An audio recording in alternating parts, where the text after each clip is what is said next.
Olá pessoal, esse projeto foi desenvolvido por Luiz Cláudio e Cleuson e trata de simulações de um amplificador com realimentação por corrente, mais conhecido por CFA, e foi desenvolvido com tecnologia MOS de transistores, utilizando o simulador LT-Spice.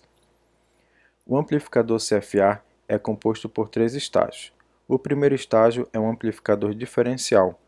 Consta de uma entrada positiva com alta impedância e uma entrada negativa com baixa impedância, podendo ela ser utilizada para realimentação por corrente. O segundo estágio é um estágio de transimpedância, responsável por converter a corrente em tensão. E o terceiro estágio é um buffer de saída, responsável por dar ganho de potência, elevando a corrente de saída. O diagrama esquemático é composto por uma fonte de alimentação simétrica de mais ou menos 12 volts e uma fonte de sinal senoidal de entrada, em que variamos a amplitude e frequência de acordo com a simulação desejada. Este bloco é a representação da configuração de realimentação por corrente do CFA, lembrando que usamos a entrada inversora por ela possuir uma baixa impedância. E por fim, a carga RL, que é ligada por um capacitor de acoplamento. Estes são os parâmetros de simulação do CFA. Observe que os transistores são de tipos diferentes. Note também que a amplitude mínima de 3,2 mV da simulação foi escolhida para produzirmos um valor mínimo de 4,8 mV na saída. Algumas aplicações comerciais de uso de circuitos CFA são amplificadores de vídeo, amplificadores RGB, buffers, cable drivers, amplificadores para teste de equipamentos. Aqui é mostrada a comparação entre os sinais de entrada máxima sem que haja saturação ou distorção na saída. Note que o sinal amplificado está em fase com a entrada.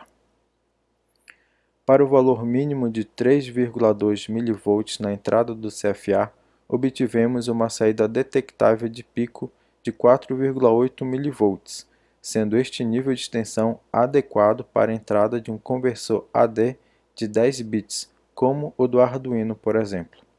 Note que aqui o circuito não apresentou um offset detectável. Na análise em frequência, deixamos o circuito CFA em malha aberta e a simulação mostrou uma banda plana com cerca de menos 56,4 dB. Um parâmetro importante na análise em frequência é encontrar as frequências de corte. Ela é encontrada a menos 3 dB da banda plana, ou seja, em torno de menos 59,4 dB. Colocamos um cursor em menos 59 dB para obtermos a frequência de corte para altas frequências.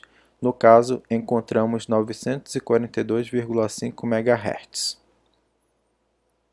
Aqui é mostrado o projeto de microfabricação dos transistores MOS. Ao lado é mostrado os transistores PMOS e NMOS de tamanhos diferentes. Um com comprimento de canal L igual a 2 micron e outro com comprimento de canal de L igual a 1 micron. Esses transistores possuem uma estrutura simétrica. Vamos ver os detalhes do transistor PMOS. O retângulo em destaque é a fonte. O retângulo em destaque é o dreno. E por fim, o retângulo em destaque é a porta. Note que por possuir uma estrutura simétrica, a fonte e o dreno podem ser trocadas sem maiores problemas, sendo apenas necessário que o projetista, após nomear o contato, esteja ciente de que ele o utilizará como tal. Na figura abaixo, temos o corte transversal dos transistores. No transistor PMOS, apresentamos o contato da fonte, o contato do dreno, o contato da porta. De forma análoga, podemos definir os contatos dos demais componentes. Dessa forma, para facilitar o entendimento, podemos sobrepor os símbolos sobre o processo. Observe que cada terminal dos símbolos está sobre suas respectivas áreas, sendo o terminal da porta colocado para cima, onde estaria o contato dele. Nesta imagem, ele não apareceu devido à região de corte não ter favorecido seu aparecimento. Aqui apresentamos uma solução para o CFA completo do circuito. Em caso de dúvida, deixe seu comentário.